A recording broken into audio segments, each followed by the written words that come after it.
défense du consommateur, principe de transparence, pour vous montrer ce que c'est que le leadership d'un véritable entrepreneur. Notre stratégie liminaire, c'est le principe de l'indicateur de confiance et la défense du consommateur. Donc, on a mis en place une stratégie commerciale inédite fondée sur 3 axes, et notamment la compétence juridique, avec 3 piliers, transparence, juste prix, et enfin la solidarité, tout ce qui est mesures, actions sociales, pro bono, etc. Et lorsque vous agissez ainsi, lorsque vous avez une bonne stratégie d'entreprise qui a fait ses preuves, eh bien vous obtenez la confiance du consommateur.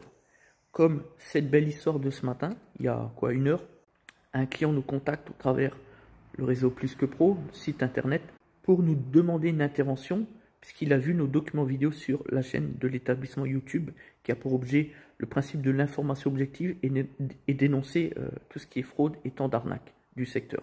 Et franchement, dans le 93, il y a beaucoup à faire. Et donc là, on a un Normandie, vous avez bien compris, 750-800 km.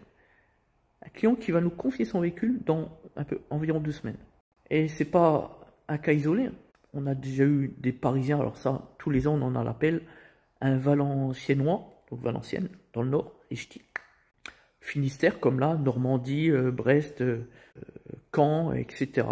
Des Lyonnais, Marseillais, même une fois, un Suisse, un Allemand, au Benelux. C'est la fierté qui est la nôtre.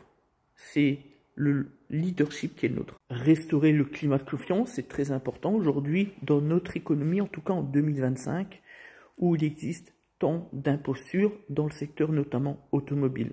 Parce qu'en effet, le consommateur doit faire face à un adversaire 3.0 inattendu, c'est la dérive des réseaux sociaux et son lot de pseudo-entrepreneurs qui sont des spécialistes, des pseudo-mythomanes, spécialistes des pratiques commerciales trompeuses. Je m'explique, 2 éléments.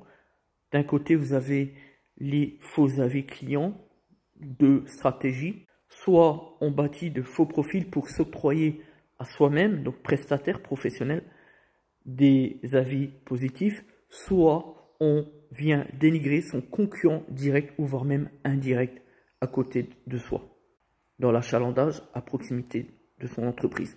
Et puis en parallèle, le 2e point, les prestations de services illégales. J'entends par là les reprogrammations moteurs, on augmente la puissance du moteur, sauf que c'est interdit. Et même votre assureur se déclare systématiquement incompétent, et il a raison, en cas d'incident de la route. Et puis l'autre point, les suppressions de dispositifs anti-pollution comme le filtre à particules, le GR, l'AdBlue, etc. Ce qui est évidemment constitutif d'infractions pénales.